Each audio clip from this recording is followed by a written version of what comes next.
اور ان کے ذہن میں سب سے پہلے قبر کا اندھیرا آتا ہے، باہر نکلنے کا کوئی راستہ نہیں، آنے والی زندگی کے فیصلے کا دن ہے، تنہائی کہ معلوم نہیں یہ صاحب قبر کس حال میں ہے اور میرا کیا ہوگا، خوف آتا ہے اور کیا خیال آتا ہے، اعمال نامہ بند اور احتساب شروع۔ سوالوں کا جواب صحیح اسی وقت دے سکتے ہیں اگر ہم نے اس پر عمل کیا ہو، یعنی اس کی تیاری کی ہو۔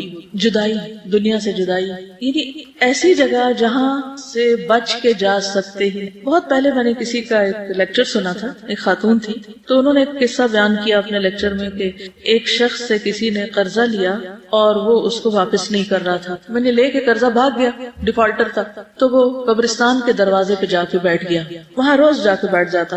کسی نے اس سے پوچھا کہ تم یہاں کیوں بیٹھتے ہو، یہاں کیا کرتے ہو؟ اس نے کہا فلاں شخص میرا قرضہ لے کے بھاگ گیا اور وہ مجھے نہیں مل رہا اور میرا یقین ہے کہ اسے یہاں تو ضرور آنا ہے، یہاں سے نہیں بھاگ سکتا۔ تو ایک حقیقت ہے کہ ہم کچھ کر کے کہیں بھی بھاگ جائیں، لوگوں سے چھپ جائیں، کہیں روپوش ہو جائیں، گم ہو جائیں، لیکن وہاں سے گم نہیں ہو سکتے، وہاں تو جانا ہی جانا ہے۔ ان ھذا لہو الحق الیقین، موت یقینی حق ہے، قبر یقینی حق ہے، وہاں پہنچنا ہی پہنچنا ہے۔ تو اس لیے عقل مند وہی ہے جو اس کی تیاری کر لے، اس گھر کو بنا لے، اس کو سنوار لے، اس کو سجا لے۔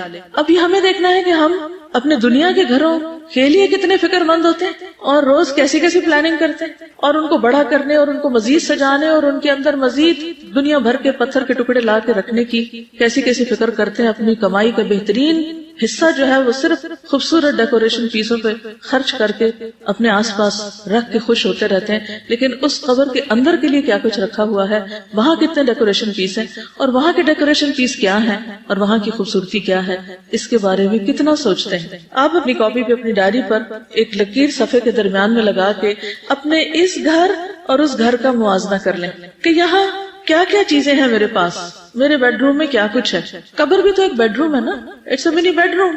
پھر اپنے آپ سے پوچھیں اس بیڈ روم میں کتنے دن رہنا ہے اور وہاں کتنے دن رہنا ہے، یہاں کیا کیا رکھا ہوا ہے، جو ہے نا آپ کے بیڈ روم میں اس سارے کی لسٹ بنائیں، اپنے لیے بنائیں، بے شک آپ کسی کو نہ دکھائیں لیکن بنائیں۔ اور قبر کے لیے کیا کیا چاہیے، دیکھیے جب بچی کی شادی کرنی ہوتی ہے نا تو ہر ماں باپ میں نے دیکھا ہے غریب سے غریب بھی کاپی پین پکڑ کے بیٹھ جاتے ہیں یا کسی لکھنے والے کو بلا لیتے ہیں اور اس کو سامان کی لسٹ لکھواتے ہیں۔ ایسا ہی ہوتا ہے نا، یہ برتن لینے ہیں، یہ بیڈ روم کا سامان ہے، یہ فلاں ہے، یہ فلاں ہے، کتنی چیزیں لکھواتے ہیں، وہ کتنی لکھتے ہیں، اور جو رہ جاتی ہے ساری زندگی اس کے لیے بھاگ دوڑ کرتے رہتے ہیں۔ پھر جب تھوڑا پرانا ہوتا ہے، آؤٹ آف فیشن ہوتا ہے، پھر اس کو ریپلیس بھی کر لیتے ہیں۔ یہ سب چیزیں ہو رہی ہوتی ہیں۔ اس کے برعکس کس نے کاپی پین پکڑ کر یہ لکھا کہ وہاں کیا کیا چاہیے، کون سی چیز نیچے کے لیے چاہیے، کون سی دائیں سائڈ کے لیے، کون سی بائیں کے لیے، کون سی سر کی طرف، کون سی پاؤں کی طرف، کہاں کیا رکھنا میں نے۔ یہاں تو ٹیلی ویژن کی لیٹسٹ اسکرین کے لیے ہم بھاگ رہے ہوتے ہیں، جو نئی چیز آتی ہے پچھلی دے کے ادھر ادھر اور خرید لیتے ہیں تاکہ لیٹسٹ موویز اور ہر چیز کے نظارے خوبصورت سے خوبصورت مائنیوٹ ڈیٹیلز تک میں کر سکیں بہترین کلرز کے ساتھ۔ اور وہاں بھی ایک اسکرین نے چلنا ہے جس پہ یا جنت چلے گی یا جہنم چلے گی، اس پہ کیا کریں گے، وہ کیسی اسکرین ہوگی اور اس کے پیچھے کون سا کنٹرول روم ہوگا، وہ کون دکھائے گا، اور اس کا دکھایا جانا بھی برحق ہے۔ اصل بات یہ ہے کہ ہم خود کو دھوکہ دیتے ہیں، ہم مانتے ہیں مگر کوئی نہیں مانتے، ہم کہتے ہیں ہم تیاری کریں لیکن کوئی نہیں کر رہے۔ جتنا مال اس دنیا کے لیے خرچ کرتے ہیں اس کا کتنا حصہ آخرت کی اس کوٹھڑی کے لیے بھی خرچ کر رہے ہیں۔ یہاں بجلی نہ ہو تو کس قدر گھبراہٹ اور آلٹرنیٹ طریقے سوچتے ہیں، ایک نہ چلے تو دوسرا، دوسرا نہ ہو تو تیسرا۔ لیکن وہاں ٹھنڈک کس چیز سے ہوگی، ہوا کہاں سے آئے گی، اس کے لیے کیا کرنا ہوگا، وہ نہیں سوچتے۔ یہاں بجلی نہیں تو کینڈلز، وہاں اگر اندھیرا ہو گیا تو کون سی کینڈلز۔ ان ساری چیزوں کو کمپیئر کر کے دیکھیں۔ جب آپ اپنے بیڈ روم میں اپنی چیزیں لکھنے لگیں گے نا تو آپ کو اس کے ہر چیز کے پیرالل سوچیں کہ وہاں کیا ہوگا میرے پاس، کیونکہ ہمارا اصل امتحان ہمارے گھروں میں ہوتا ہے، جب ہم اپنے بچوں میں ہوتے ہیں، جب ہم اپنے گھر والوں کے بیچ میں ہوتے ہیں، وہاں کتنا اپنے رب کو یاد کرتے ہیں، اپنے بستر پر کتنا اپنے رب کو یاد کرتے ہیں، پھر صبح کس وقت اٹھتے ہیں، فجر کی نماز کا کیا عالم ہے، کہیں وہ تو نہیں قضا ہو جاتی اس بہانے سے کہ گرمیوں کی راتیں چھوٹی ہیں۔ اور روز رات کو لیٹ کر ضرور سوچا کریں کہ پتہ نہیں اور کتنے دن اس بیڈ پر ہوں اور کس دن ادھر منتقل کر دی جاؤں گی، جیسے وارڈز میں شفٹ کر دیتے ہیں نا، آپ اب ادھر چلے جائیں، اب ادھر لے جائیں، کیونکہ وہ ایک یقینی حق ہے اور اس پر ایمان ضروری ہے اور اس کی تیاری ضروری ہے۔ اصل بات ہے کہ تیاری ضروری ہے. ماننے کی سچائی تو تبھی پتہ چلے گی جب کچھ تیاری کریں گے, اور اگر تیاری نہیں کر رہے تو اس کا مطلب ہے کہ وہ ماننا بھی بس زبانی کلامی ماننا, حقیقت میں نہیں مان رہے. ہمیں گاڑی چاہیے ہوتی ہے نا, روز گاڑی میں بیٹھنا ہوتا ہے, تو جب گاڑی کا دروازہ کھولتے ہیں, اور آج کل گرمی ہے, دھوپ ہے, اور اس میں اسمیل آنے لگتی ہے اگر کوئی بھی چیز بیچ میں رہ جائے, صفائی نہ ہو, اور حالانکہ تھوڑی دیر بیٹھنا ہوتا ہے, آدھا گھنٹہ, لیکن اس کے لیے کس قدر کنسرن ہوتے ہیں کہ اس کو صاف ہونا چاہیے. اگر سیٹیں خراب ہوگی تو سیٹیں چینج ہونی چاہیے, کمفرٹیبل نہیں رہی, اسپرے ہونا چاہیے, کتنی تیاریاں کرتے ہیں. لیکن قبر جس میں اس وقت تک رہنا ہے جب تک اللہ تعالیٰ دوبارہ نہ اٹھا دے, اس کے لیے کب سوچتے ہیں. نبی صلی اللہ علیہ وسلم نے فرمایا, قبر آخرت کی پہلی منزل ہے, اگر وہاں نجات مل گئی تو بعد کے سارے مراحل آسان ہو جائیں گے, اور اگر وہاں نجات نہ ملی تو بعد کے سارے مرحلے دشوار ہیں. اور آپ نے یہ بھی فرمایا, اللہ کی قسم میں نے جتنے بھی مناظر دیکھے ہیں, قبر کا منظر ان سب سے ہولناک ہے. پہلی بات تو یہ کہ جب مردے کو دفن کیا جاتا ہے تو اس کا جسم جب ڈیکمپوز ہونا شروع ہوتا ہے تو آپ کو پتہ ہے کہ اس کی اسمیل کیسی ہوتی ہے. کبھی کوئی مرے ہوئے چوہے کی یا مرے ہوئے مردار کی کوئی اسمیل دور پار کہیں سڑک سے گزرتے ہوئے گاڑی کے اندر بند شیشوں میں بھی آپ کو آ جائے تو کیسی کیفیت ہو جاتی ہے. یہ جسموں کا حال ہونے والا ہے. ان جسموں کے لیے دنیا میں کیا کچھ کرتے پھر رہے ہیں, کتنے فکر مند ہیں, اور وہاں کیا حال ہونے والا ہے جبکہ کوئی عزیز ترین پیارا بھی پلٹ کے نہ دیکھے گا.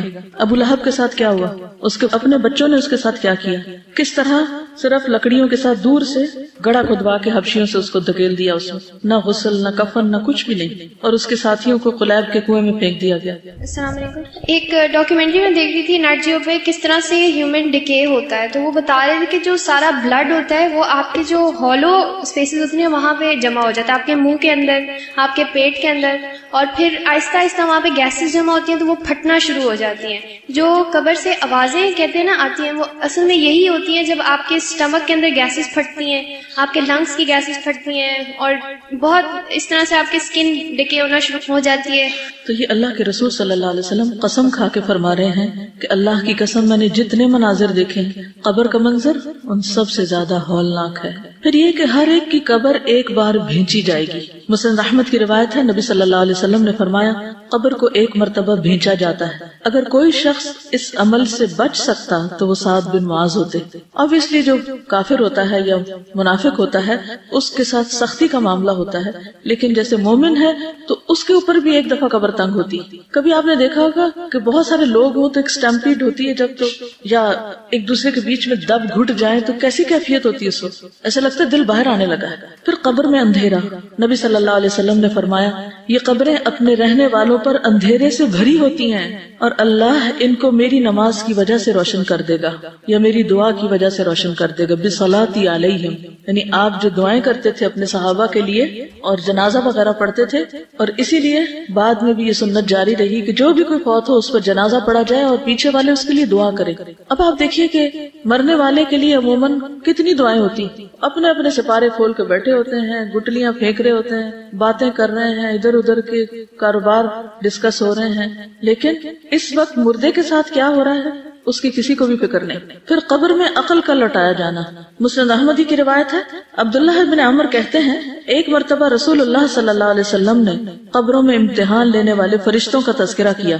عمر رضی اللہ عنہ کہنے لگے, اے اللہ کے رسول صلی اللہ علیہ وسلم, کیا اس وقت ہماری عقلیں لوٹا دی جائیں گی, یعنی ہم سینسز میں ہوں گے, ہمیں پتہ چلے گا کہ یہ کیا ہو رہا ہے؟ آپ نے فرمایا, ہاں بالکل آج کی طرح, جیسے آج ہم دیکھتے, سنتے, سمجھتے اور ہر چیز کو محسوس کرتے ہیں, اسی طرح وہاں بھی عقل لوٹائی جائے گی.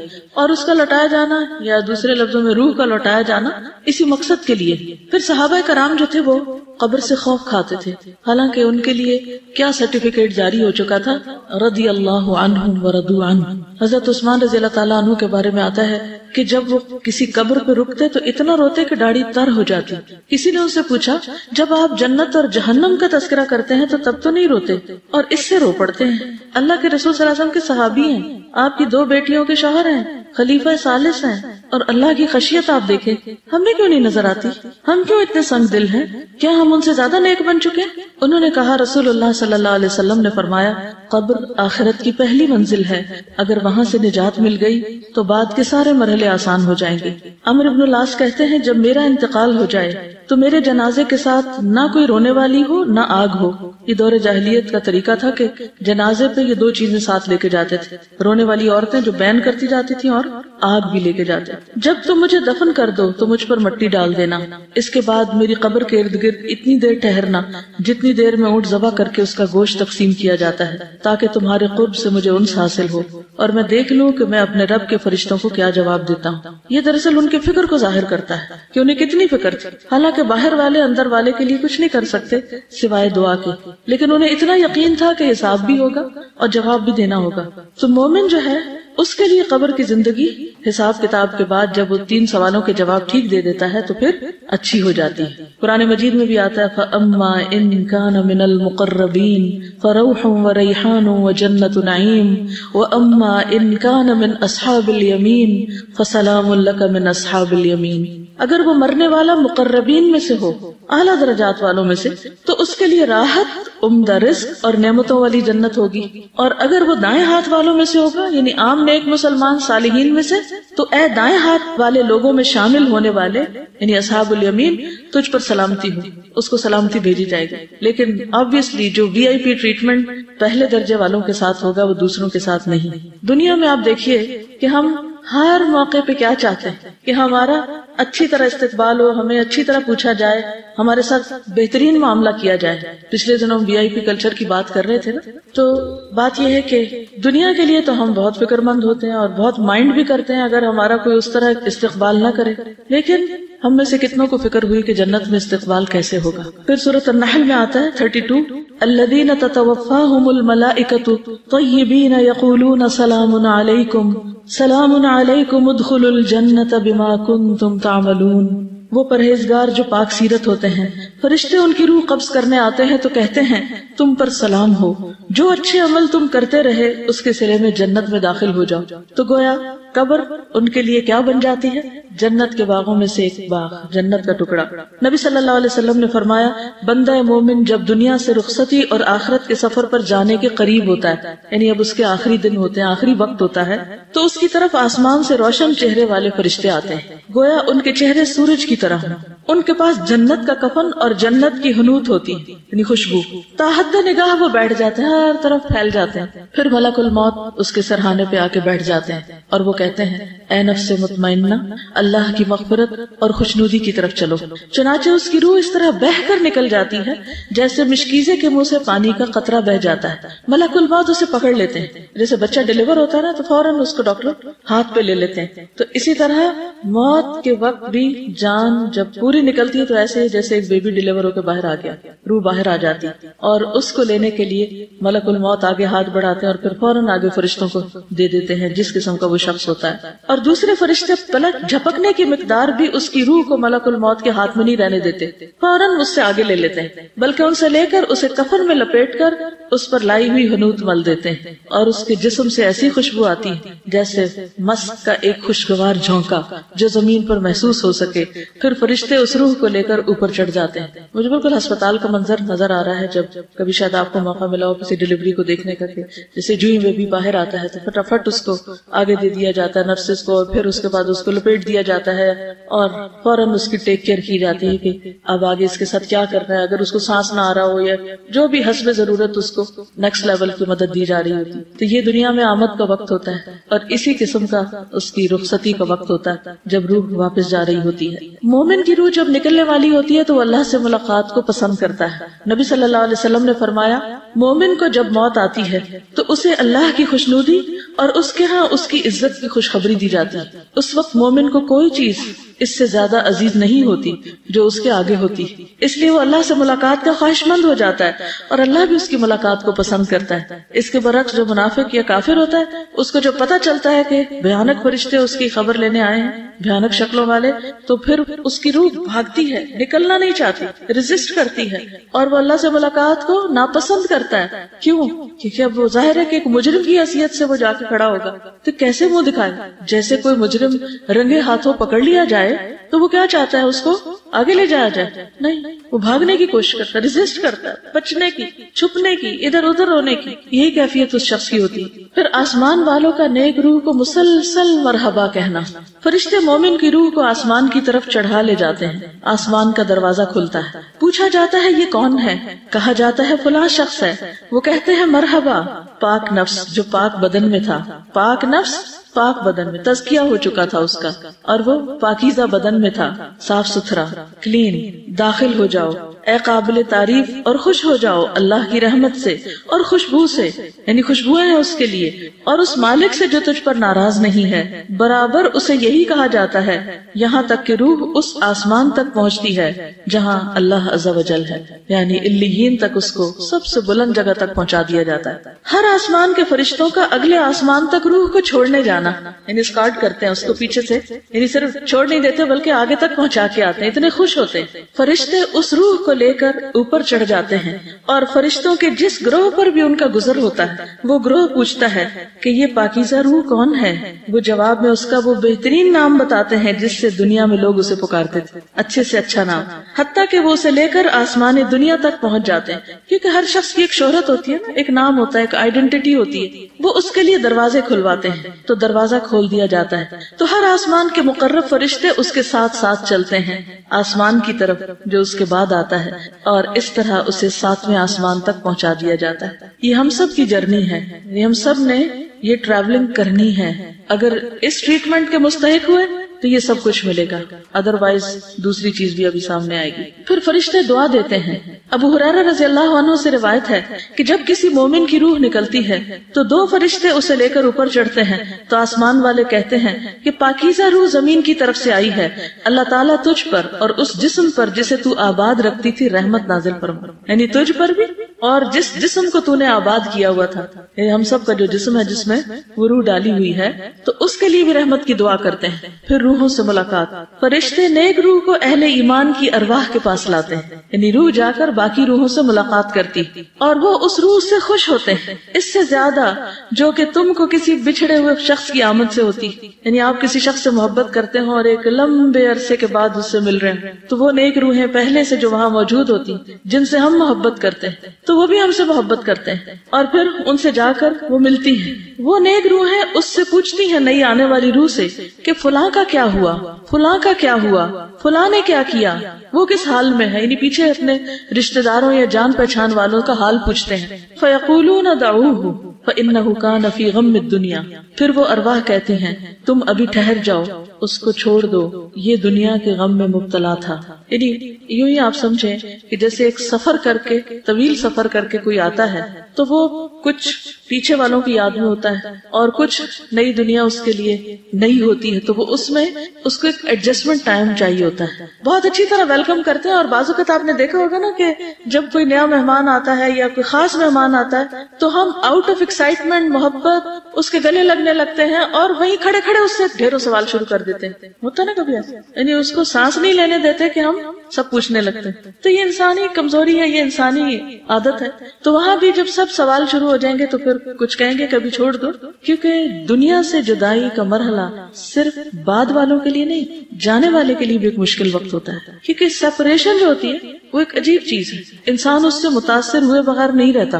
کبھی بھی آپ دیکھیں جب آپ ایک جگہ کو چھوڑ کے دوسری جگہ جا رہے ہوتے ہیں, مثلا یہاں آپ پڑھتے ہیں, جب یہاں سے گھر جانے لگتے ہیں یا گھر سے یہاں آنے لگتے ہیں, یا لڑکی اپنے ماں باپ کا گھر چھوڑ کے آگے جانے لگتی ہے, یا پھر وہ اپنا گھر چھوڑ کے واپس کسی دن آنے لگتی ہے, تو جو بھی مرحلے ہوتے ہیں ان سب میں انسان کو ایک وقت لگتا ہے. جب جانے والا جاتا ہے تو اس وقت بھی تو گھر کیسا خالی لگتا ہے نا, وہ کمرہ جس میں وہ رہتا تھا, وہ جگہ جہاں وہ بیٹھتا تھا, وہ کام جو وہ کرتا تھا, وہ ساری چیزیں اس کو ایک طرح سے یاد کر رہی ہوتی, اور جو اس کے عزیز قریب رشتے دار ہوتے ہیں, جو اس کے بالکل کلوز سرکل ہوتا ہے, وہ بھی اس کو مس کر رہے ہوتے ہیں. اب دیکھیے کہ جیسے شادی کا ہی مرحلہ ہے نا, تو کیا بچی کو نئے گھر جانے کی خوشی نہیں ہوتی؟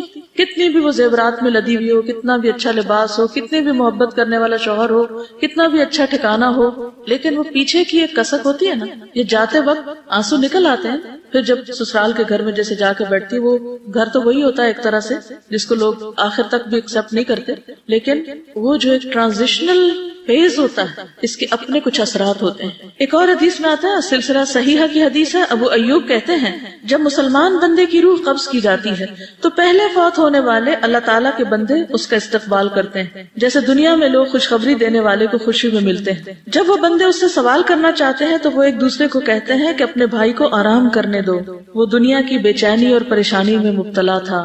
کیونکہ کئی دفعہ ایسا بھی ہوتا ہے کہ انسان بیمار ہوتا ہے مرنے سے پہلے، اور ایک لمبی بیماری کاٹ کے فوت ہوتا ہے، یا اس پر کچھ حالات تنگ ہوتے ہیں، تو وہ ابھی یہ جو ایک فیز سے دوسرے فیز میں آیا نا تو وہ اس کی رعایت کر رہے ہوتے ہیں۔ بالآخر وہ پوچھتے ہیں کہ فلاں کیا کر رہا تھا، اگر کسی کا کوئی بچہ ہے پیچھے، یا ماں باپ ہے، یا کوئی بیوی ہے، یا کوئی اور ہے، کہ وہ کیا کر رہے ہیں۔ فلاں بہن کی سنائیں، اس کی شادی ہو گئی تھی، یہ الفاظ ہیں، ما فعلت فلانۃ هل تزوجت۔ جب وہ کسی ایسے آدمی کے بارے میں سوال کرتے ہیں جو اس سے پہلے مر چکا ہوتا ہے اور وہ جواب دیتا ہے کہ وہ تو مجھ سے پہلے مر چکا، وہ بہن تو دنیا سے پہلے مر کے جا چکی، وہ تو مجھ سے پہلے آ گئی تھی، تو وہ کہتے ہیں انا للہ و انا الیہ راجعون۔ وہ یہاں نہیں پہنچی، وہ یہاں نہیں آئی، کیونکہ ہر آنے والے کو ان کو پتا ہوتا ہے کون کون آ گیا۔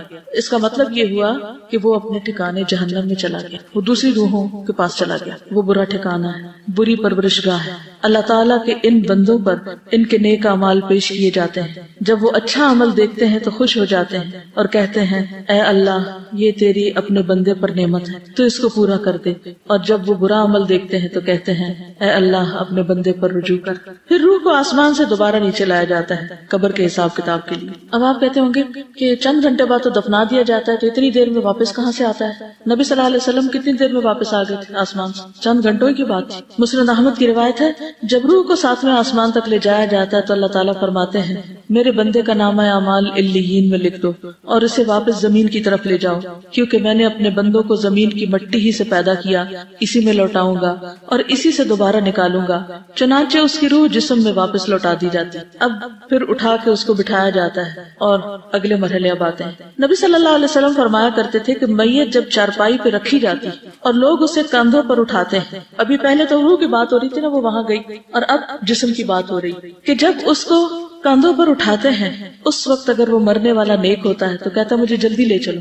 نبی صلی اللہ علیہ وسلم نے فرمایا جب آدمی قبر میں رکھا جاتا ہے اور دفن کر کے لوگ اس سے پیٹ موڑ کے رخصت ہوتے ہیں تو وہ ان کے جوتوں کی آواز سنتا ہے، کیونکہ بائی دا ٹائم روح واپس جسم میں آ چکی ہوتی اور وہ سن رہا ہوتا ہے۔ تو قبر میں دفنائے جانے کے بعد وہ باہر کے قدموں کی آواز سن رہا ہوتا ہے۔ پھر قبر کا وسیع اور روشن ہونا۔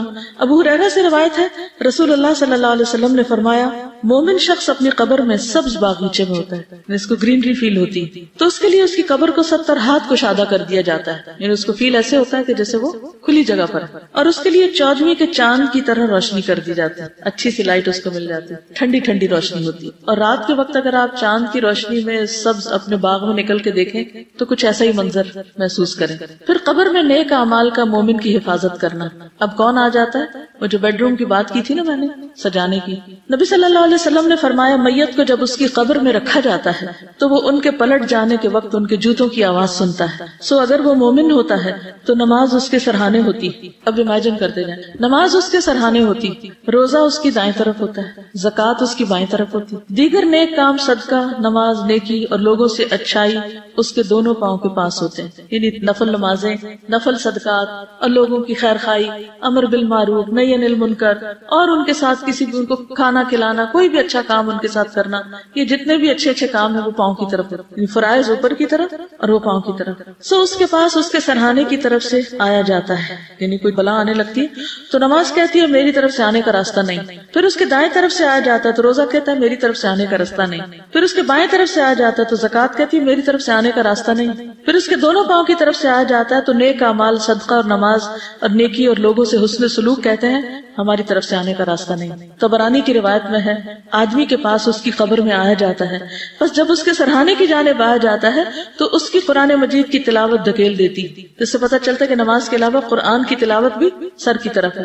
جب اس کے دونوں ہاتھوں کی طرف یعنی سائڈ سے آیا جاتا ہے تو اس کو صدقہ دھکیل دیتا ہے، جب اس کے پاؤں کی جانب سے آیا جاتا ہے تو اس کا مسجد کی طرف جانا اسے دھکیل دیتا ہے، یعنی پاؤں سے جو نیک کام کیے ہوتے ہیں چل کر، تو اس میں کنٹراڈکشن نہیں، اس میں ایڈیشن ہے، یعنی وہ چیزیں بھی ہیں اور اس پر مزید یہ نیکیاں بھی ہیں. کچھ تو ہوتی ہے نا کہ جیسے ایک دیوار ہوتی ہے, پھر اس کے اوپر اس کا پینٹ اور اس کے خوبصورتی اور ڈیکوریشن, تو اسی طرح کچھ چیزیں تو سالڈ نیکیاں ہیں جیسے فرائض ہیں, پھر اس کے بعد جو نوافل وغیرہ ہیں وہ اس کو اور ڈیکوریٹ کر دیتے ہیں. پھر مومن کا نماز کی فکر کرنا, قبر میں بھی نماز کی فکر کرتا ہے. قبر میں دفن کرنے کے بعد اس سے کہا جاتا ہے کہ بیٹھ جاؤ, سٹ ڈاؤن, سو وہ بیٹھ جاتا ہے. اس کے لیے سورج کی شکل بنا دی جاتی ہے گویا کہ وہ غروب ہونے کے قریب ہے. جیسے میں اسکرین کی بات کی نا, تو اس کو ایسا منظر دکھایا جاتا ہے جیسے سورج ڈوبنے لگا ہو. معلوم نہیں آپ شام کے وقت مغرب سے پہلے جب دعائیں پڑھتے ہیں تو سورج دیکھتے ہیں کہ نہیں باہر نکل کے, یا اللہ کو کتنا یاد کرتے ہیں, لیکن اس وقت اگر آپ سورج دیکھیں تو یہ سوچا کریں کہ قبر میں بھی اسی طرح سورج دکھایا جائے گا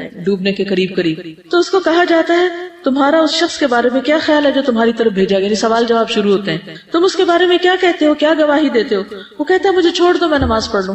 کیا ہم دنیا میں یہ کرتے ہیں کہ کام چھوڑ کے کہیں ذرا چھوڑ دو مجھے, میں پہلے نماز پڑھ لوں. تو بچے تنگ کر رہے ہوں, کوئی اور کام ہو, ہم تو الٹا کیا کرتے ہیں, اچھا ایک کام کر لوں پھر ذرا نماز پڑھیں گے, اور اٹھتے اٹھتے بھی ادھر ہاتھ مار ادھر مار, وہ بھی کر وہ بھی کر, اور آخر وقت کر دیتے ہیں. جبکہ مومن اس سے برعکس ہوتا ہے, وہ کہتا ہے چھوڑو مجھے پہلے میں نماز پڑھ لوں پھر باقی باتیں بعد میں کریں گے. کیا کسی کے لمبے فون پر آپ نے کبھی کہا کہ ذرا میں نماز پڑھ لوں؟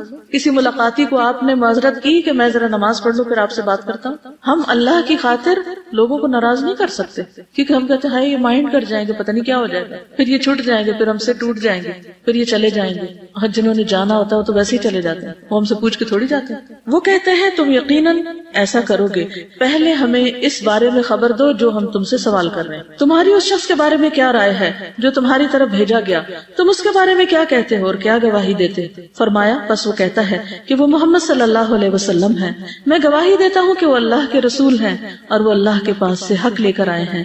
اس کو کہا جائے گا تو نے اسی پر زندگی گزار دی, اس پر جو رسول اللہ لائے تھے صلی اللہ علیہ وسلم, اور تو اسی پر فوت ہوا اور اسی پر تجھے اٹھایا جائے گا انشاءاللہ. تو کتنا ضروری ہے کہ اس چیز کے ساتھ زندگی گزاریں جو آپ لائے, اسی پہ موت آئے اور اسی کے ساتھ اٹھیں. یہ پرائرٹی نمبر 1 ہونی چاہیے ہماری, اور باقی چیزیں بھی ساتھ لے کے چلے, لیکن باقیوں کی خاطر اس کو نہ چھوڑ دیں. پھر یہ کہ مومن کو قبر کے سوال و جواب میں مدد دی جاتی. نبی صلی اللہ علیہ وسلم نے فرمایا جب انسان کو دفن کر کے اس کے ساتھی چلے جاتے ہیں تو ایک فرشتہ جس کے ہاتھ میں گرز ہوتا ہے, گرز کہتے ہیں لوہے کے ہیمر کو, آ کر اسے بٹھا دیتا ہے اور اس سے محمد صلی اللہ علیہ وسلم کے متعلق پوچھتا ہے کہ تم اس آدمی کے متعلق کیا کہتے ہو. اگر وہ مومن ہو تو کہہ دیتا ہے کہ میں اس بات کی گواہی دیتا ہوں کہ اللہ کے علاوہ کوئی معبود نہیں, اور یہ کہ محمد صلی اللہ علیہ وسلم اس کے بندے اور رسول ہیں. یہ سن کر فرشتہ کہتا ہے کہ تم نے سچ کہا. پھر اسے جہنم کا ایک دروازہ کھول کر دکھایا جاتا ہے اور اس سے کہا جاتا ہے اگر تم اپنے رب کے ساتھ کفر کرتے تو تمہارا ٹھکانہ یہاں ہوتا, لیکن چونکہ تم اس پر ایمان رکھتے تھے اس لیے تمہارا ٹھکانہ دوسرا ہے. یہ کہہ کر اس کے لیے جنت کا ایک دروازہ کھولا جاتا ہے, اب دوسرا منظر دکھایا جاتا ہے. پھر وہ اٹھ کر جنت میں داخل ہونا چاہتا ہے تو فرشتہ اسے سکون سے رہنے کی تلقین کرتا ہے اور اس کی قبر کشادہ کر دی جاتی ہے. کسی نے پوچھا یا رسول اللہ صلی اللہ علیہ وسلم, وہ فرشتہ تو ہاتھ میں گرز لے کر جس کے بھی سامنے کھڑا ہوگا اس پہ گھبراہٹ طاری ہو جائے گی. نبی صلی اللہ علیہ وسلم نے فرمایا اللہ ایمان والوں کو کلمہ توحید پر ثابت قدم رکھتا ہے. یہ اسی آیت کا معنی ہے یثبت اللہ الذین آمنوا بالقول الثابت فی الحیات الدنیا وفی الآخرہ. لیکن یہ دیکھ لیں کہ سوال کرنے والا ہے کتنا سخت. آپ نے دیکھا ہوگا کہ اگر کوئی ٹیچر مہربان ہو اور پیار سے بات کرے, سوال آرام سے کرے تو نالائق سے نالائق اسٹوڈنٹ بھی جواب دے پاتا ہے. لیکن اگر ٹیچر سخت مزاج ہو تو اچھا بھلا ذہین طالب علم بھی گھبرا اٹھتا ہے. اسی لیے صحابہ نے پوچھا کہ وہ لوہے کا ہیمر دیکھ کے تو ہم سب کو ڈر لگے گا, پھر فرمایا اللہ تعالیٰ ثابت قدمی دے گا کیونکہ دنیا میں تم توحید پر تھے. اگر ہم سو کے بھی اٹھتے ہیں یا پھر ہم بہت گہری نیند سوئے ہوں, وہ ہمیں اچانک سے اٹھا دے, ہم لوگ بالکل ہوش ہی نہیں ہوتا کہ ہم سے کیا بات پوچھی جا رہی ہے, ہم جواب نہیں سوال شروع کر دیں. یعنی وہ کوئی اور بات کرنا بھی چاہتے تھے, نہیں سوال کا جواب دو. اس کو تھوڑا سا آپ سمجھ سکتے ہیں کہ اگر کسی کا ایسا ایکسپیرینس ہو کہ رات سوتے وقت کسی کے گھر میں چور داخل ہو گئے بندوقوں کے ساتھ یا کوئی اسلحے کے ساتھ, تو ان کی گھبراہٹ کا کیا عالم ہوگا. اکثر ایسے وہم بھی آ جائے نا, کسی کو خیال بھی آ جائے رات کو سوتے وقت کہ کیا پتا کوئی ایسا نہ داخل ہو جائے تو کیا بنے گا. کبھی خیال آیا آپ کو؟ یعنی چور ایک ایسی چیز ہے یا ڈاکو کہ جس سے ہر ایک کو ڈر لگتا ہے. تو کسی ایسے منظر، کسی ایسے واقعے کو اگر آپ دل میں لا کے اس کیفیت کو محسوس کریں تو شاید سمجھ میں آئے. ابھی پچھلے ہفتے ہمارے ساتھ والے گھر میں ڈاکہ پڑا، رات کو 2-2:30 بجے جو تھے وہ آ گئے ان کے. اور یہ دیکھیے کہ ابھی جو ہو رہا ہے نا کہ قبر میں کوئی کسی کی ہیلپ نہیں کرے گا.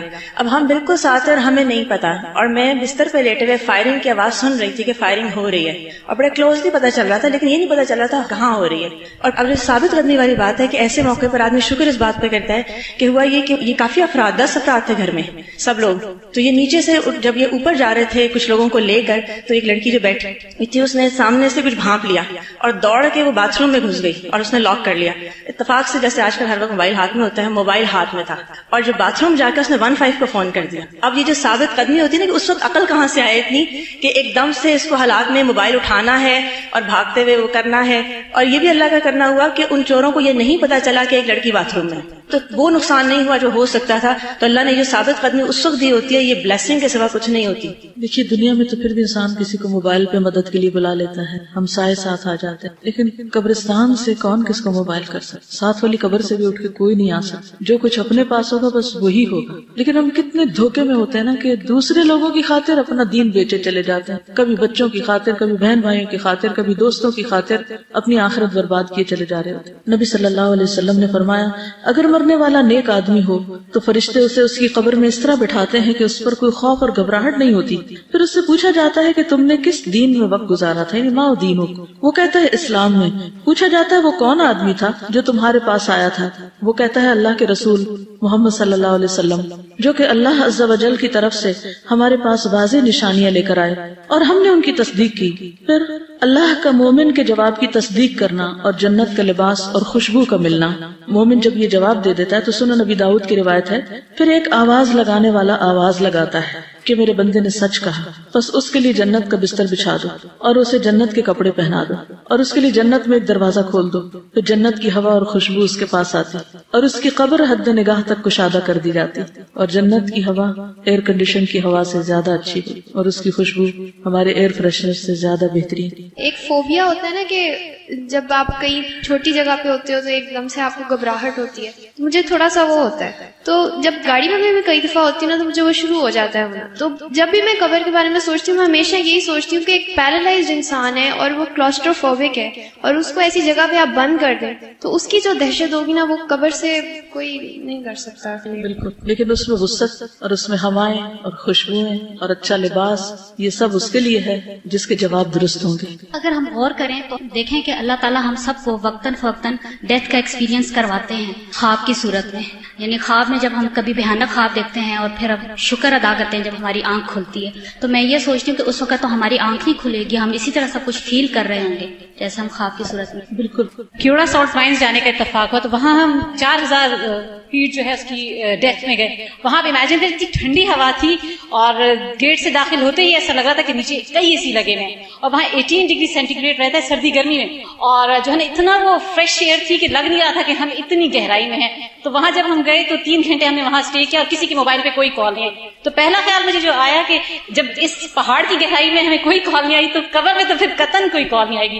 لیکن اگر قبر اتنی ٹھنڈی ہو اور وہ سب طرف نمک اور اتنا خوبصورت ماحول ہو تو پھر باہر سے کالز کی ضرورت بھی نہیں ہوئے گی. یہ بھی تو اللہ کی نشانیوں میں سے ایک نشانی ہے کہ اللہ تعالیٰ یہ چیزیں دکھاتا ہے کہ زمین کے اندر کی فضا کو وہ جیسے چاہے بدل دے. یعنی اگر نمک کی یہ کان ایک مستقل ایسی کیفیت میں کہ 18 ڈگری تک یہ وہ رہتا ہے ٹمپریچر اور ٹھنڈی ہوائیں، اور تو قبر بھی تو زمین کے نیچے ہوتی ہے، جس کے لیے اللہ چاہے ویسی ہوائیں وہاں بھی چلا دے. یعنی مشکل نہیں ہے، ناممکن نہیں ہے. یہ سب چیزیں جو بتائی گئی ہیں ان کو ماننا ضروری ہے، یہ ایمان کا حصہ ہے کہ ایسا ہوگا، کیونکہ اگر یہ مانا نہ جائے تو عمل بھی نہیں بدلتے.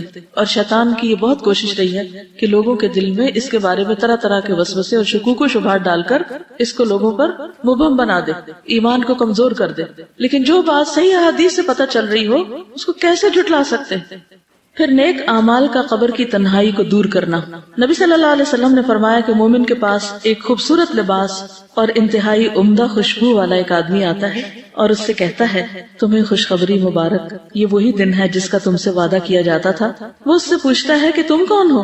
تمہارا چہرہ ہی خیر کا پتہ دیتا ہے۔ وہ جواب دیتا ہے میں تمہارا نیک عمل ہوں۔ اس پر وہ کہتا ہے کہ اے میرے رب، قیامت ابھی قائم کر دے تاکہ میں اپنے اہل خانہ اور مال میں واپس لوٹ جاؤں، یعنی سب سے جا ملوں۔ پھر صدقہ کا قبر کی آگ بجھانا۔ عقبہ بن عامر سے مروی ہے کہ نبی صلی اللہ علیہ وسلم نے فرمایا صدقہ کرنے والوں کی قبروں سے حرارت بجھاتا ہے، اور مومن روز قیامت اپنے صدقے کے سائے میں ہوگا۔ یہ سلسلہ صحیحہ میں سے ہے، یعنی صدقہ قبروں کی حرارت کو بجھاتا ہے۔ ایک اور حدیث میں تھا نا اللہ کے غضب کو ٹھنڈا کرتا ہے، اور یہاں دوسری بات کیا ہے کہ قیامت کے دن مومن اپنے صدقے کے سائے میں ہوگا۔ لیکن ہم صدقہ کرنے کے لیے بھی انتظار کرتے رہتے ہیں، اور ہر دوسری چیز کو یہ سوچ کے پاس رکھ لیتے ہیں کیا پتہ کبھی کام آ جائے۔ کچھ اینٹیکس بنائے ہوئے ہیں، اور کچھ ہم اپنی یادیں ہیں اس میں ہماری، اور کچھ کباڑ خانہ بھر کے ساری یادیں ہمارے مرتے ہی باہر پھینک دی جاتی ہیں، کوئی ویلیو نہیں اس کی، کیونکہ ہر کوئی اپنی مرضی کی زندگی گزارنا چاہتا ہے۔ کوئی ضروری تو نہیں کہ ہماری اولاد ہمارے ڈیکوریشن پیسز کو کوئی ویلیو دے۔ اس لیے دنیا کی زائد زینت کو چھوڑ کر اس آخرت کے گھر کو ٹھنڈا کرنے کی فکر کریں۔ پھر جنت کا دروازہ کھولا جانا اور اس کی ٹھنڈی ہوا۔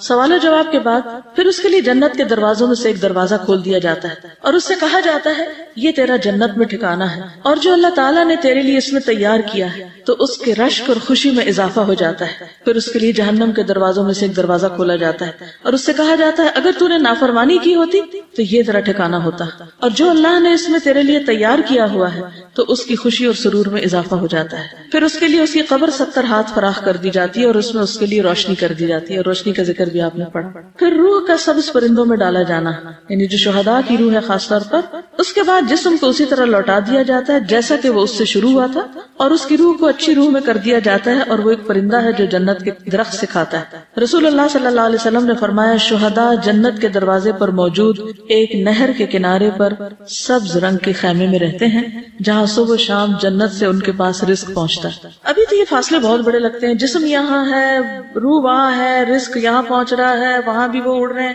یہ سب کیا ہے؟ ہمیں یہ باتیں بکھری بکھری سکیٹرڈ لگتی ہیں، لیکن اللہ کے لیے کچھ مشکل نہیں کہ ان سب کا ایسا کنیکشن بنا دے کہ جسم اور روح دونوں ہی اس سے مستفید ہو رہے ہیں۔ پھر صبح شام جنت کا ٹھکانہ دکھایا جاتا ہے، جنت کا گھر سامنے نظارہ کرایا جاتا ہے۔ ہمارے ملک میں تو ایسا نہیں، لیکن کینیڈا میں ایسا ہوتا ہے کہ جب آپ کو کوئی گھر خریدنا ہوتا ہے، آپ پراپرٹی ڈیلر کے پاس جاتے ہیں، ریئل اسٹیٹ کے پاس، تو وہ آپ کو انٹرنیٹ پہ گھروں کے لنک دے دیتے ہیں کہ کس رینج میں آپ کو خریدنا ہے۔ پھر آپ ان کو پورا اس کے اندر 3D کی شکل میں یا مختلف تصویروں کے ساتھ اس کو پورا اندر سے وزٹ کر لیتے ہیں۔ پھر اس کے بعد یہ کہ سارے مل بیٹھتے ہیں، پھر دیکھتے ہیں اچھا ونڈوز ایسی ہیں، انٹرنس ایسی ہے، فلور ایسا ہے، چھت ایسا ہے، باہر ایسا ہے، ادھر ایسا ہے، ہر ایک ایک چیز اس میں اس اسکرین اس ونڈو کے تھرو سب دیکھی جا رہی ہوتی ہے، اور وہ دنیا کے کسی بھی حصے میں بیٹھ کے آپ دیکھ سکتے ہیں۔ یہ اگر انسانوں نے دنیا میں اپنے گھروں کے لیے سسٹم کر رکھا ہے کہ اس گھر کو خریدنے سے پہلے آپ اس میں گھوم پھر کے دیکھ لیں، کیونکہ سائٹ پہ جانا تو مشکل ہوتا ہے، بعض اوقات سبھی مصروف ہیں،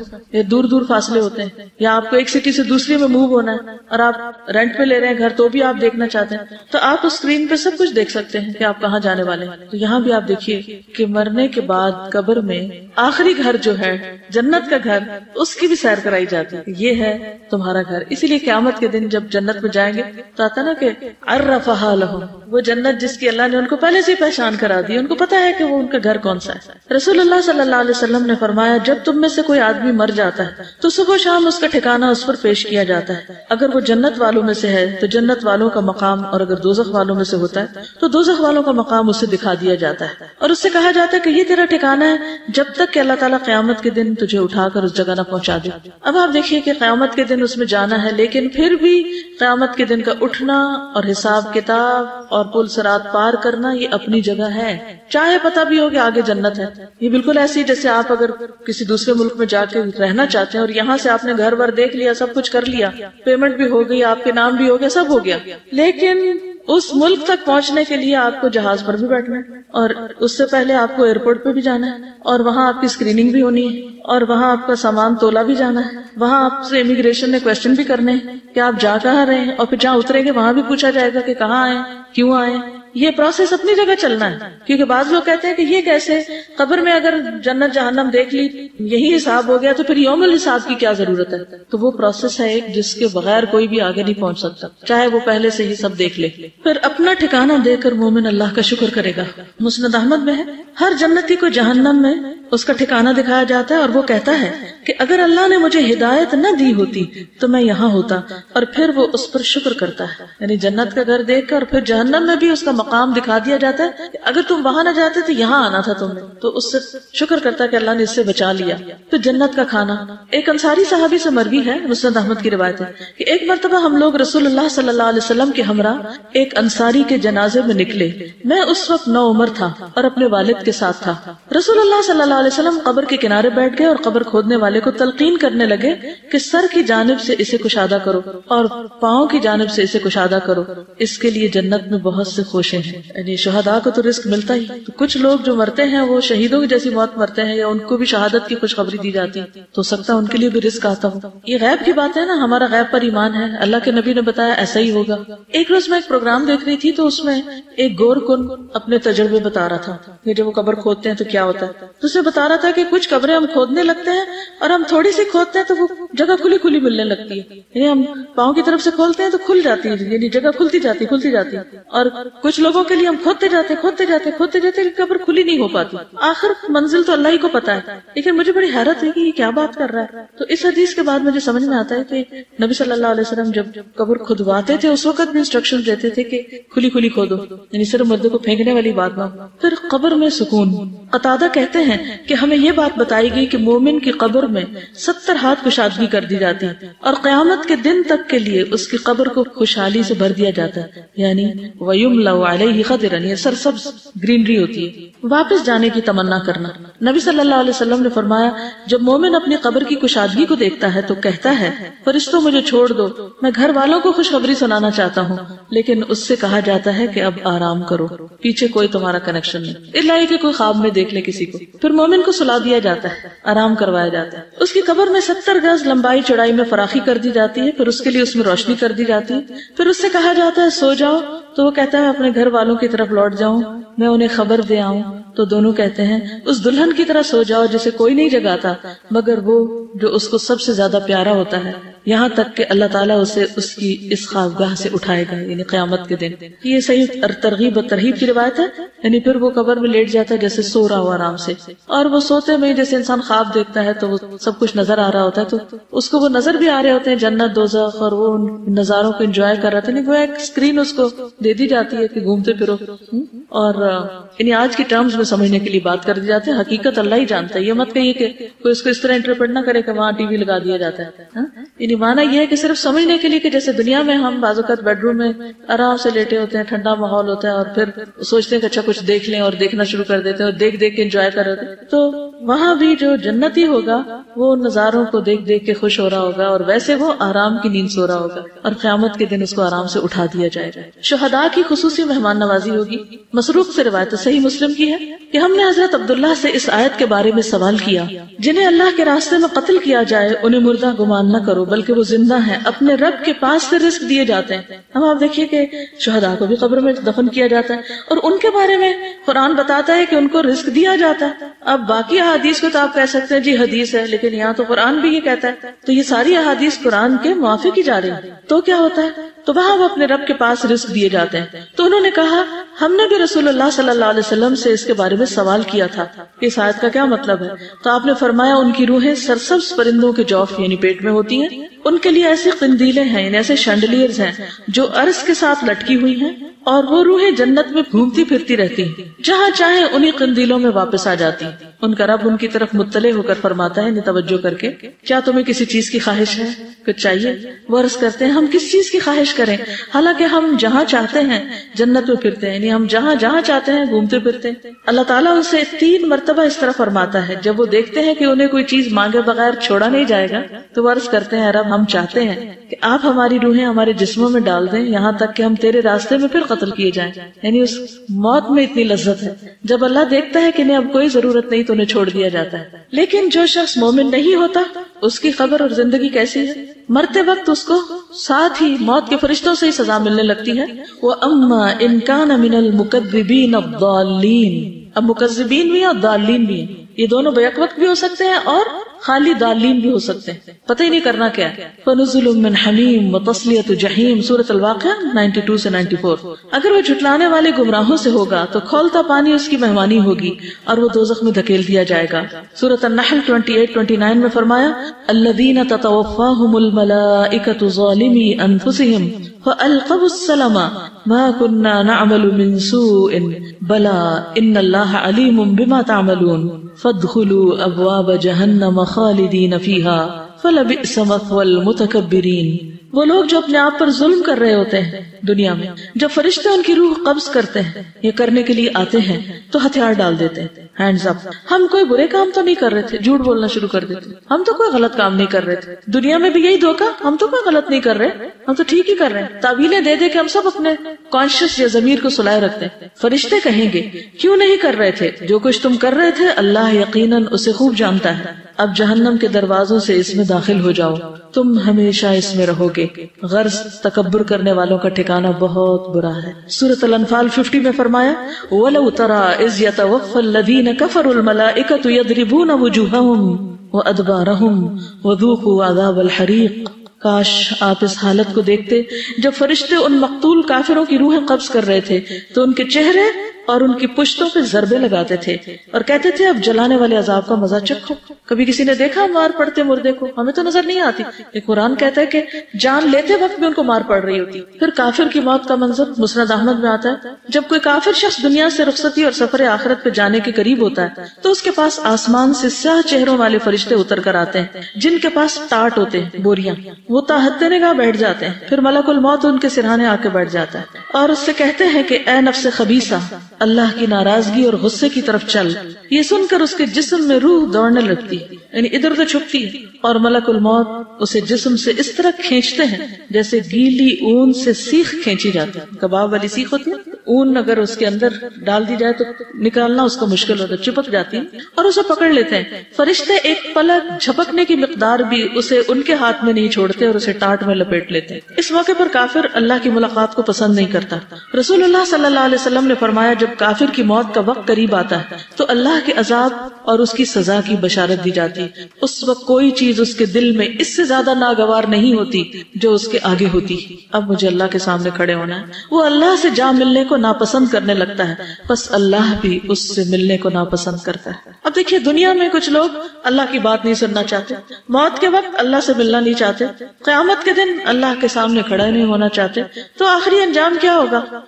کہ اللہ تعالیٰ اپنا دیدار ان سے کیوں کروائے جب انہیں کوئی شوق اور دلچسپی نہیں تھی، اور یوں وہ ہمیشہ کے لیے حسرتوں میں گم ہو جائیں گے. پھر مسلسل عذاب کی خبر دینا. اگر وہ گناہگار آدمی ہو تو فرشتے کہتے ہیں اے خبیث روح جو خبیث جسم سے نکل رہی، نکل، اخرجی، قابل مذمت ہو کر نکل، ذمیمتن وابشری بحمیم وغساق، اور کھولتے پانی اور کانٹے دار کھانے کی خوشخبری قبول کر، وآخر من شکلہ ازواج، اور اس قسم کے دیگر انواع و اقسام کے عذاب کی خبر وہ بھی قبول کر. یہ اس کے سامنے جملے بار بار دہرائے جاتے ہیں یہاں تک کہ اس کی روح نکل جاتی. دیکھیے ایک تو روح نکلنے کی تکلیف اور رگ رگ سے نکلنے کی درد، اور اوپر سے ڈانٹیں. جیسے ایک بچے کو چوٹ لگے اور ادھر اس کی ماں اور ڈانٹنا شروع کر دے تو وہ دکھ پہ دکھ بڑھ جاتا ہے. پھر انتہائی بدبودار ٹھکانہ. نبی صلی اللہ علیہ وسلم نے فرمایا کافر کی روح جب نکلتی ہے، حماد کہتے ہیں کہ آپ نے اس کی بدبو اور فرشتوں کے لعنت کرنے کا ذکر کیا تو آسمان والے کہتے ہیں کہ خبیث روح زمین کی طرف سے آئی ہے. پھر اسے کہا جاتا ہے کہ تم اسے آخری وقت تک کے لیے سجین کی طرف لے چلو. ابو ہریرہ فرماتے ہیں کہ رسول اللہ صلی اللہ علیہ وسلم نے اپنی چادر اپنی ناک مبارک پر اس طرح لگا لی، یعنی کافر کی بو کو ظاہر کرنے کے لیے، کہ سب نے اس کو یعنی دیکھ کے بھی اس کی شدت کو محسوس کیا. یعنی ناقابل برداشت.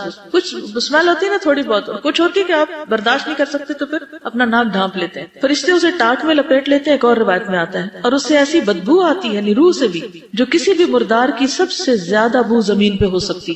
یعنی زمین پر کسی مردار کی بدترین بو جو ہوتی ہے وہ اس کی روح سے بھی نکل رہی ہوتی ہے. پھر آسمان کے دروازے نہیں کھولے جاتے. کافر کی روح کو آسمان کی طرف لے جایا جاتا ہے، وہاں کا دروازہ نہیں کھولا جاتا. وہاں کے فرشتے پوچھتے ہیں یہ کون ہے؟ کہا جاتا ہے فلاں شخص ہے. وہ کہتے ہیں کوئی مرحبا نہیں، کوئی مرحبا نہیں، لا مرحبا بالنفس الخبیثہ، اس ناپاک نفس کے لیے جو ناپاک بدن میں تھا. لوٹ جا برائی کے ساتھ، ارجعی ذمیمتن، تیرے لیے آسمان کے دروازے نہیں کھلیں گے. قرآن پاک میں بھی آتا ہے نا کہ ان کے لیے آسمان کے دروازے کھولے نہیں جائیں گے. پھر آسمان سے پٹخایا جاتا ہے. فرشتے اس روح کو لے کر اوپر چڑھتے ہیں. فرشتوں کے جس گروہ کے پاس سے ان کا گزر ہوتا ہے وہی گروہ کہتا ہے یہ کیسی خبیث روح ہے.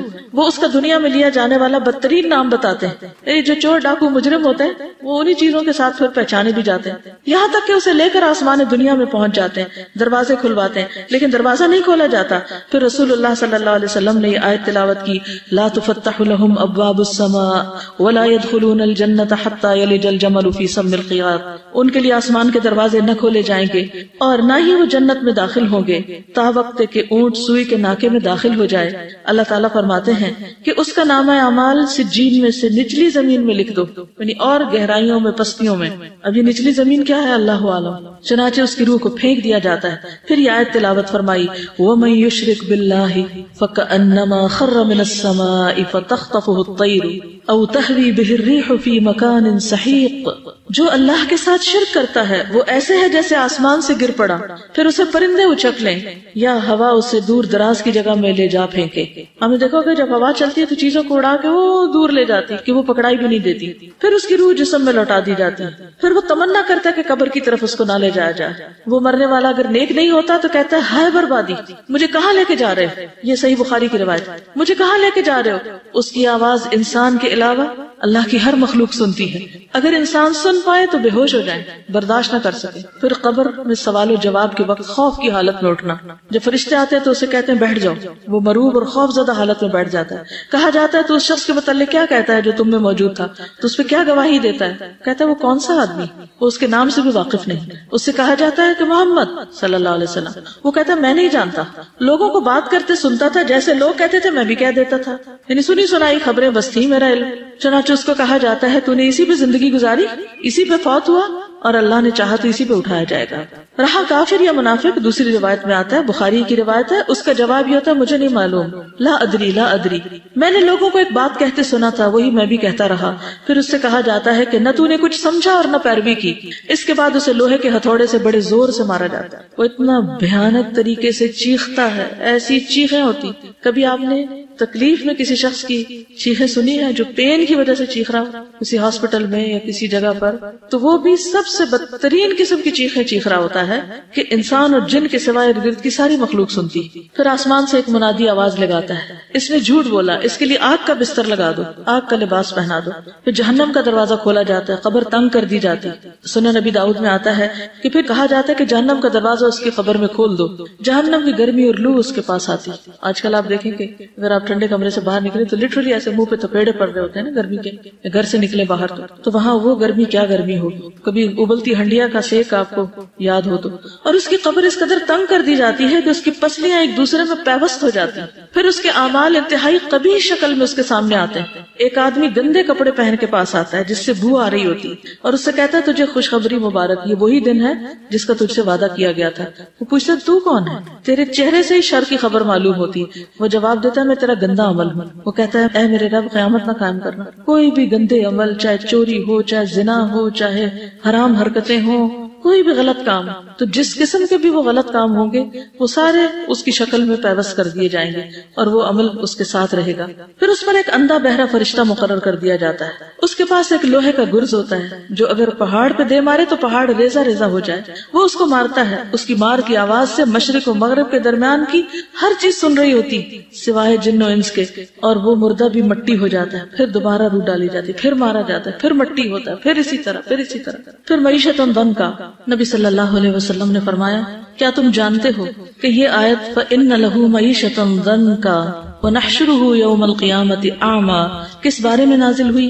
کیا تمہیں معلوم ہے کہ تنگ حالی کیا ہے, تنگ زندگی کیا ہے؟ انہوں نے عرض کیا اللہ اور اس کے رسول ہی خوب جانتے ہیں. آپ نے فرمایا کافر کا اس کی قبر میں عذاب سے دوچار ہونا, اور اس ذات کی قسم جس کے ہاتھ میں میری جان ہے اس پر 99 سانپ مسلط کر دیے جاتے ہیں. کیا تم جانتے ہو وہ سانپ کیسا ہوتا ہے؟ وہ 70 سانپ اژدہے ہوتے ہیں, ہر اژدہا کے 7 سر ہوتے ہیں اور وہ اسے قیامت تک ڈستے اور نوچتے رہتے ہیں. پھر قبر میں کسی عمل کا موجود نہ ہونا, اور کافر کے پاس جب اس کے سرہانے سے آیا جاتا ہے تو وہاں کوئی عمل موجود نہیں ہوتا. ہوتا, کوئی حفاظت کرنے والا گارڈ نہیں ہوتا.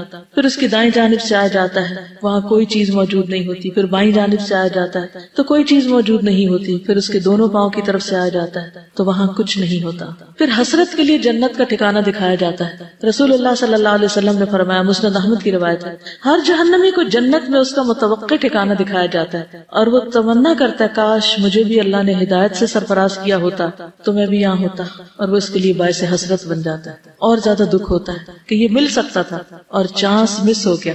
بعض اوقات ایسا ہوتا ہے نا کہ کوئی سودا مس کر رہے ہیں ہم, کو بزنس ڈیل اچھی سی ہونے والی ہو تو پھر بعض لوگوں کو تو ہارٹ اٹیک ہو جاتا ہے کہ اتنا بڑا لاس ہو گیا, چانس مس ہو گیا. کوئی گاڑی چھوٹ جائے, جہاز چھوٹ جائے, کیا کیفیت ہوتی. رسول اللہ صلی اللہ علیہ وسلم نے فرمایا, ہر جہنمی کو جنت میں اس کا متوقع ٹھکانہ دکھایا جاتا ہے اور وہ تمنا کرتا ہے کہ کاش مجھے بھی اللہ نے ہدایت سے سرفراز کیا ہوتا, اور وہ اس کے لیے باعث حسرت بن جاتا ہے. قبر میں نیند کی کیفیت. اس کے بعد اس سے کہا جاتا ہے کہ منحوش کی نیند سو جا. ابو حازم کہتے ہیں کہ میں نے ابو ہریرہ سے پوچھا کہ یہ منحوش سے کیا مراد ہے.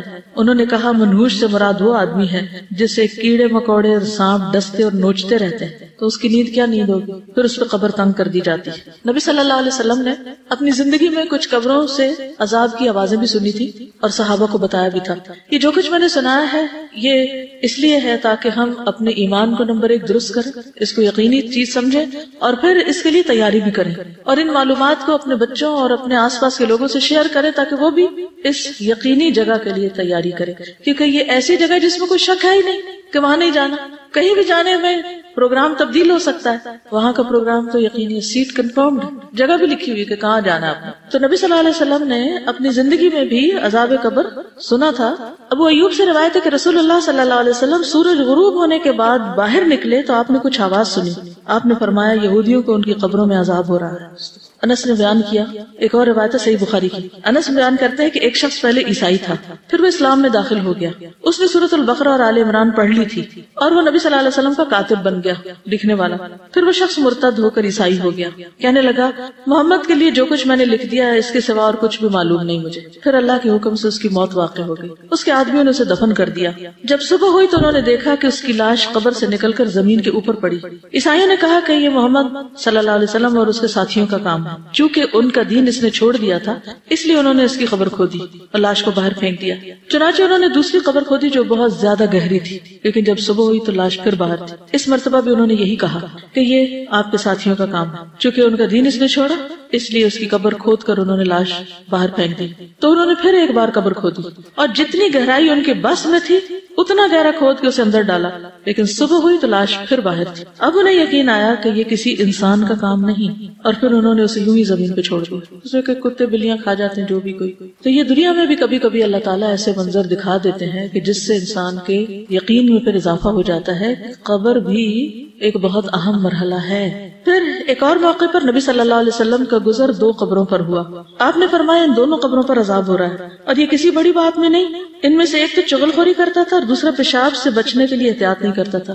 چغل خوری کیا ہوتی ہے کہ ایک جگہ کی خبریں دوسری جگہ پہنچانا اور لوگوں کو لڑانا, مخبریاں کر کے ادھر کی باتیں سن ادھر کی سن اور پھر آگے دوسروں تک اس کو پہنچا کے کام خراب کرنا. اور دوسرا نجاست کا فکر نہیں کرتا, یعنی پیشاب کی چھینٹیں اگر ظاہر جسم پہ پڑے, کپڑوں پہ نہ وضو نہ نماز, کیا حاصل. یہ بھی صحیح بخاری کی روایت تھی, یاد رکھیے. اب کئی لوگ کہتے ہیں نا قبر میں کہاں سے عذاب ہوتا ہے, تو اللہ کے رسول صلی اللہ علیہ وسلم خود بتا رہے ہیں اور صحیح ترین روایت ہے, شک کی تو گنجائش ہی کوئی نہیں. ایک اور روایت میں آتا ہے, عبداللہ بن مسعود سے روایت ہے کہ رسول اللہ صلی اللہ علیہ وسلم نے فرمایا اللہ کے ایک بندے کے بارے میں حکم دیا گیا, اور یہ سلسلہ صحیحہ کی روایت ہے, اسے قبر میں 100 کوڑے لگائے جائیں. وہ تخفیف کا سوال کرتا اور دعا کرتا یہاں تک کہ ایک کوڑا باقی رہ گیا. جب یہ کوڑا اسے لگایا گیا تو اس کی قبر آگ سے بھر گئی. جب اس سزا کا اثر زائل ہوا اور اسے افاقہ ہوا تو اس نے فرشتوں سے پوچھا کہ کس بنا پہ مجھے کوڑے مار رہے. انہوں نے کہا تم نے ایک نماز بغیر وضو کے پڑھی تھی اور تم ایک مظلوم کے پاس سے گزرے تھے اور اس کی مدد نہیں کی تھی. یعنی بعض اوقات ایسا ہوتا ہے نا کہ کوئی شخص کسی مصیبت میں ہوتا ہے, کوئی مشکل میں ہوتا ہے, تو ہم کہتے ہیں کہ کوئی اور دیکھ لے, حالانکہ ہم اس وقت اس کی ضرورت پوری کر سکتے ہیں. عذاب قبر سے کچھ لوگ محفوظ بھی رہیں گے اور ان میں سے نمبر 1 شہید ہیں. شہید رسول اللہ صلی اللہ علیہ وسلم نے فرمایا اللہ تعالیٰ کے ہاں شہید کے لیے 6 خصلتیں. نمبر 1 اس کے خون کا پہلا قطرہ گرتے ہی اسے معاف کر دیا جاتا ہے. نمبر 2 جنت میں اس کا ٹھکانہ دکھایا جاتا ہے. نمبر 3 اسے ایمان کا حلہ پہنایا جاتا ہے. نمبر 4 اسے حور عین سے نکاح کیا جاتا ہے. نمبر 5 اسے عذاب قبر سے محفوظ کر دیا جاتا ہے. نمبر 6 اسے فضائے اکبر بڑی گھبراہٹ سے محفوظ کر دیا جاتا ہے اور اس کے سر پر وقار کا تاج رکھا جاتا ہے جس کا ایک یاقوت دنیا و مافیہ سے بہتر ہوگا. پھر سورت الملک پڑھنا. نبی صلی اللہ علیہ وسلم نے فرمایا سورت تبارک قبر کے عذاب سے روکنے والی. اگر زبانی یاد کر لیں تو زیادہ ہی اچھا ہے, پڑھتے پڑھتے اگر سو بھی جائیں تو کوئی نہیں, اللہ تعالیٰ قبول کرے. پھر پیٹ کے مرض سے فوت ہونے والا, جو شخص پیٹ کے مرض میں مبتلا ہو اسے قبر کا عذاب نہیں ہو, ان شہادت کی موت ہوتی ہے. نبی صلی اللہ علیہ وسلم نے فرمایا جو شخص اللہ کے راستے میں سرحدوں کی حفاظت کرتے ہوئے فوت ہو جائے اللہ اس کا اجر جاری رکھتا ہے یہاں تک کہ دوبارہ جی اٹھے اور وہ قبر کے عذاب سے محفوظ رہے گا. کتنی بڑی جزا ہے. پھر اسی طرح جو مسلمان جمعہ کے دن یا رات میں فوت ہو جائے اللہ اسے قبر کی آزمائش سے بچا لیتا ہے. لیکن ہم میں سے کس کو پتا کہ کب موت آنی ہے. بہرحال انسان دعا تو کر سکتا ہے اچھے خاتمے کی. میں یہ سوچ رہی تھی کہ قرآن میں اللہ تعالیٰ نے جو بار بار اللہ پر ایمان کے بعد اسٹریٹ اوے آخرت کی بات کیوں کی ہے, مجھے اس سے یہ ریزن سمجھ میں آ رہا ہے کہ ہمارے لیے سب سے زیادہ امپورٹنٹ اللہ ہے اور پھر وہ آخرت کا وہ ٹھکانہ ہے, اور اس کے درمیان میں جتنی بھی اور چیزیں آتی ہیں وہ ایک طرف تو ہمارے لیے ایک ذریعہ ہے کیونکہ ظاہر ہم انہی سے ہی وہ ٹھکانہ کمائیں, لیکن اکثر یہ ہوتا ہے کہ بجائے یہ کہ ہمیں وہ اچھے ٹھکانے تک پہنچائیں ہم ان میں ڈسٹریکٹ ہو کے اپنے اصل کو بھول جاتے ہیں. تو بہت زیادہ جو مجھے فیل ہو رہا ہے وہ آج کے لیسن کا یہ ہو رہا ہے کہ ہمیں یہ دیکھنا پڑے گا کہ کیا ہم باقی سارے حقوق ادا کرتے ہوئے کہیں اپنے جو ہمارے سب سے بڑے جو فرائض ہیں اللہ کے لیے جو ہیں وہی نہ ہم پیچھے کر دیں, اور اگر ہم نے مطلب حقوق العباد کے ہی بعض اوقات اس دھوکے میں ہم آ جاتے ہیں, حالانکہ یہ اللہ کی طرف سے ہم پہ فرض کیے گئے نا. ہم یہ بھول جاتے ہیں کہ یہ حقوق العباد کوئی لوگوں نے نہیں ہم پہ فرض کی, یہ اللہ نے فرض کیے. اور اگر کوئی بھی شخص یا کوئی بھی چیز ہمارے راستے میں آ رہی ہے تو میرے سوچنا چاہیے. کئی دفعہ میں حالانکہ یہ جملہ پہلے ریپیٹ کر چکی ہوں لیکن مجھے ایسا ابھی لگ رہا ہے میں بھول گئی تھی کہ کیا یہ چیز قبر میں میرے ساتھ آئے گی. ان سے یہ پوچھ لینا چاہیے کہ آپ آئیں گے میرے ساتھ میری قبر میں, اگر نہیں پھر let me prepare for my own قبر. بٹ دین پھر دوسری ایکسٹریم پہ ہم نکل جاتے ہیں کہ لوگ وظیفے کر رہے ہوتے ہیں, پاس بچہ رو رہا ہے اس کو اٹھاتے نہیں کہ ہمارا تو وظیفہ خراب ہو جائے گا اور ہم نے تو اتنے لاکھ دفعہ یہ والی آیت پڑھنی ہے, وہ ایک چیز آ جاتی ہے. So we have to strike the right balance between the two. اسی لیے نا خیر الہدی ہدی محمد صلی اللہ علیہ وسلم کہ بہترین طریقہ نبی صلی اللہ علیہ وسلم کا طریقہ ہے. انہوں نے خاندانی زندگی کو بھی نبھایا, اللہ کے راستے میں جنگیں بھی لڑی اور باقی بھی زندگی کے کام کیے. تو ان سب چیزوں میں بیلنس رکھنا بہت ضروری ہے, اور اس کے لیے جتنا زیادہ آپ اپنے آپ کو آرگنائز کر سکیں, جتنی زیادہ آپ مختلف چیزوں کی پلاننگ کر سکیں, یعنی ہر روز ایک باشعور انسان کی طرح آنکھیں کھول کے جی, حالات کے دھارے پہ خود کو بے بس چھوڑ نہ دیں کہ جیسے لوگ آپ سے چاہیں یا جو کچھ ہو رہا ہے بس ٹھیک ہے اب زندگی گزارنی ہے, وقت پورا کرنا ہے, بس یہ وقت کاٹ کے چلے جانا ہے, ہم اتنی اسٹرگل نہیں کر سکتے.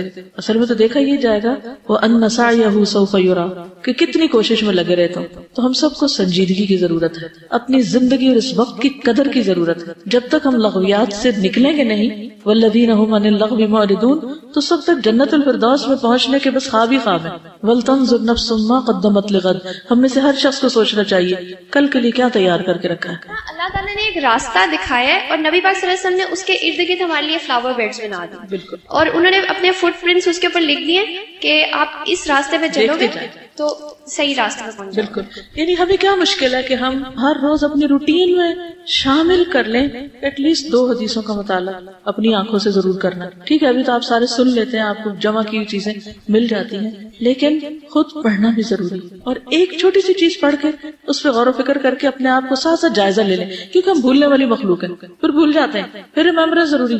لیکن جب تک اپنی زندگی کے کچھ آپ اصول, ضابطے, کچھ طریقے, کچھ اپنے ساتھ کمٹمنٹس نہیں کریں گے اور ان کو نبھائیں گے نہیں تو بات نہیں بنے گی. جو آخری صرف حدیث ہم نے سنی تھی, اتنا مجھے ایک چیز اسٹرائک آؤٹ کری تھی کہ بہت ہیومیلیٹنگ قسم کا عذاب ہے, کہ بہت زیادہ امبیرسنگ ہے, کہ جو ایون شاید باہر سے دیکھ رہے ہیں ان کے لیے بھی امبیرسنگ ہو. تو زیادہ جو چیزیں ہم نے کرنی ہوتی ہیں وہ ہم اس دنیا میں اس لیے نہیں کرتے because we're embarrassed. ہم پردہ نہیں کر سکتے کہ پتہ نہیں دوسرے لوگ کیا کہیں گے, ہم نماز کے لیے الگ نہیں ہو سکتے because it'll be embarrassing, but we don't realize کہ بعد میں کتنا زیادہ اور کتنا greater extent پہ وہ embarrassing یا humiliating ہوئے گا. جزاک اللہ. سبحانک اللہم و بحمدک اشہد ان لا الہ الا انت استغفرک و اتوب الیک. السلام علیکم و رحمۃ اللہ وبرکاتہ.